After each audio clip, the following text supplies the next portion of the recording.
Group insurance, समूह व्यक्तिगत दुर्घटना बीमा योजना।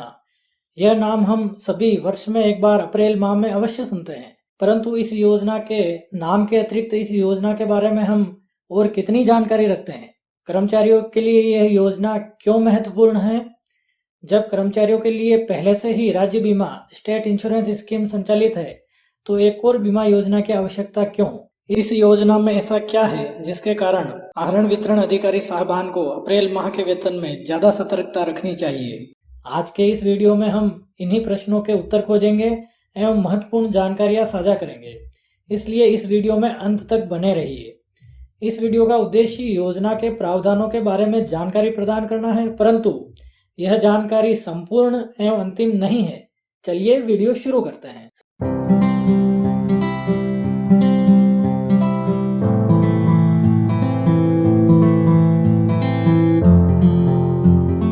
सबसे पहले आपको बता दें कि इस योजना का संचालन राज्य बीमा एवं प्रावधायी निधि विभाग के अंतर्गत किया जाता है। इस योजना का उद्देश्य राज्य सरकार के अधिकारियों कर्मचारियों की दुर्घटना के कारण हुई मृत्यु, स्थायी शारीरिक क्षति या अपंगता पर बीमा आवरण उपलब्ध करवाना है। यहाँ हम यह समझने का प्रयास करेंगे कि यह योजना इसी विभाग द्वारा संचालित राज्य बीमा योजना एसआई से भिन्न है। यह योजना राज्य बीमा के अतिरिक्त है। राज्य बीमा जहां साधारण मृत्यु को कवर करता है, वहीं यह बीमा दुर्घटना से हुई मृत्यु अथवा स्थायी शारीरिक क्षति को कवर करता है। यह एक अनिवार्य बीमा योजना है जिसमें स्थायी राज्य कर्मियों के अतिरिक्त प्रोबेशनर ट्रेनीज को भी सम्मिलित किया गया है, अर्थात प्रथम नियुक्ति से ही कार्मिकों को इस बीमा कवर का लाभ प्राप्त होता है। इसलिए प्रोबेशनर ट्रेनीज के अप्रैल माह के वेतन से इसके प्रीमियम की कटौती किया जाना आवश्यक है। अब हम बात करेंगे इसके प्रीमियम एवं बीमा धन के बारे में। बीमा धन एवं प्रीमियम प्रदर्शित तालिका के अनुसार है। यहाँ हम देखते हैं कि बीमा धन 5 लाख रुपए के लिए वार्षिक प्रीमियम की राशि 350 रुपए है, 10 लाख के लिए 700 रुपए, 20 लाख के लिए 1400 रुपए और 30 लाख के लिए 2100 रुपए है। इस प्रीमियम राशि में से 350 रुपए राज्य सरकार द्वारा वहन किए जाते हैं। इसलिए कर्मचारी को 5, 10, 20 एवं 30 लाख रुपए के लिए शेष प्रीमियम क्रमशः 0, 350 रुपए, 1050 रुपए एवं 1750 रुपए का भुगतान ही करना पड़ता है। इस प्रकार यह स्पष्ट है कि यदि कार्मिक 5 लाख बीमा कवर का चयन करता है तो उसे वार्षिक प्रीमियम देने की आवश्यकता नहीं है, क्योंकि 350 रुपए तक का प्रीमियम राज्य सरकार वहन करती है। उसे मात्र प्रपोजल सबमिट कर डीडीओ को सूचना देनी चाहिए। प्रीमियम की राशि वार्षिक है, अर्थात वर्ष में एक बार ही भुगतान करनी पड़ती है। प्रत्येक वर्ष अप्रैल माह के वेतन से इसकी कटौती की जाती है। प्रीमियम राशि 31 मई तक जमा होना आवश्यक है, अन्यथा 1 मई से पॉलिसी का नवीनीकरण नहीं होता है। यदि किसी कारणवश अप्रैल माह का वेतन समय पर आहरित नहीं होता है एवं कार्मिक ने 10 लाख या अधिक बीमा कवर का चयन किया हो, तो कर्मचारी को चालान के माध्यम से समय पर राशि जमा करवा देनी चाहिए, अन्यथा 1 मई से पॉलिसी का नवीनीकरण नहीं होता है। यदि किसी कार्मिक की नियुक्ति अप्रैल माह के बाद होती है, तब भी आनुपातिक रूप से शेष दिनों के लिए प्रीमियम भुगतान किया जाना आवश्यक है। प्रीमियम की राशि प्रथम वेतन बिल से काटी जाएगी। यहाँ एक बात ध्यान देने योग्य है कि इन बीमा धन की स्लैब्स का कार्मिक के मूल वेतन से कोई संबंध नहीं है। वह स्वेच्छा से बीमा धन का चयन कर सकता है। बीमा धन का चयन करने के लिए वह स्वतंत्र है। यह पॉलिसी एक बार में 1 वर्ष की अवधि के लिए जारी की जाती है।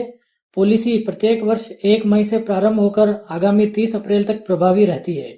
प्रत्येक वर्ष इसका नवीनीकरण करवाया जाना आवश्यक है। याद रहे कि यदि बीमा धन 10 लाख रुपए या इससे अधिक है तो प्रीमियम जमा होने पर ही पॉलिसी का नवीनीकरण होगा। एक बार पॉलिसी नवीनीकरण होने के पश्चात यदि कर्मचारी आगामी मई माह की समाप्ति से पूर्व ही सेवानिवृत्त हो जाता है, तब भी सेवानिवृत्ति के उपरांत आगामी 31 मई तक बीमा कवर लागू रहेगा, अर्थात पॉलिसी सेवानिवृत्ति के पश्चात भी प्रभावी रहेगी। जो कर्मचारी 30 अप्रैल तक सेवानिवृत्त हो रहे हैं, उनका आगामी वर्ष के लिए प्रीमियम काटा जाना आवश्यक नहीं है। प्रत्येक कर्मचारी को SIPF पोर्टल पर SSO ID के माध्यम से अपना प्रपोजल सबमिट करना आवश्यक है।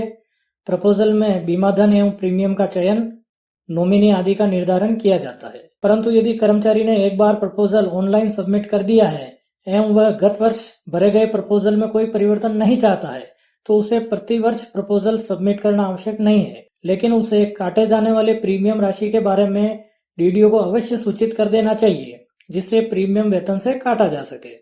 एक बार विकल्प ऑनलाइन सबमिट किए जाने के पश्चात उसमें उस वर्ष परिवर्तन नहीं किया जा सकता है। किसी भी प्रकार का परिवर्तन आगामी वर्ष के प्रपोजल में ही किया जा सकता है, परंतु यदि प्रपोजल सबमिट करने के बाद अविवाहित कर्मचारी का विवाह हो जाता है तो पुराना नॉमिनेशन कर्मचारी के पति या पत्नी के पक्ष में निरस्त माना जाएगा। इस योजना में दुर्घटना से मृत्यु, गंभीर शारीरिक क्षति अथवा स्थायी अपंगता होने पर बीमा कवर राशि का पूरा भुगतान किया जाता है। वहीं अन्य अधिसूचित शारीरिक क्षति पर बीमा कवर राशि के 50% तक, जो विभिन्न शारीरिक क्षतियों के लिए भिन्न भिन्न है, का भुगतान संबंधित को किया जाता है। दावा घटना घटित होने के बाद निर्धारित समय में प्रस्तुत किया जाना आवश्यक है, जिसमें वांछित दस्तावेज जैसे एफआईआर, एफआर, पीएमआर, मौका पर्चा एवं अन्य दस्तावेज साथ संलग्न किया जाना आवश्यक है। यहाँ हम बार बार दुर्घटना शब्द का प्रयोग कर रहे हैं। अब हम समझेंगे कि किस प्रकार की घटनाएं इस बीमा पॉलिसी के लिए दुर्घटना की श्रेणी में मानी जाएगी। किन परिस्थितियों में माना जाएगा कि मृत्यु अथवा क्षति दुर्घटना के कारण हुई है। इसमें सम्मिलित है सड़क दुर्घटना, पानी में डूबना, जहरीले जानवर द्वारा काटना, हत्या। कुछ अन्य परिस्थितियां जो पॉलिसी में वर्णित है। कुछ परिस्थितियां इस बीमा योजना में कवर नहीं होती है। इन परिस्थितियों में बीमा कवर का भुगतान देय नहीं होता है। आइए देखते हैं।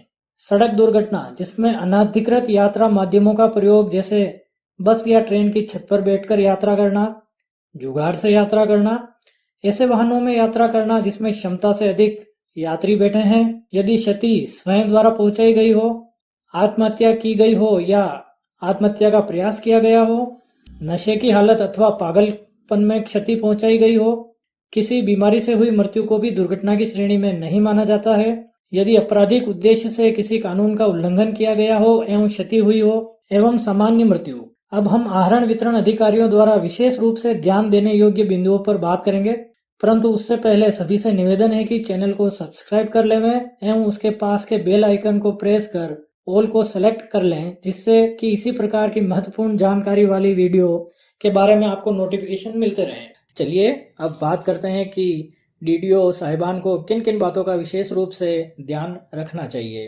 किसी भी नवनियुक्त कर्मचारी के प्रथम वेतन बिल से जीपीए प्रीमियम की कटौती आवश्यक रूप से करवानी चाहिए तथा कर्मचारी से जीपीए प्रपोजल की प्रति प्राप्त करनी चाहिए।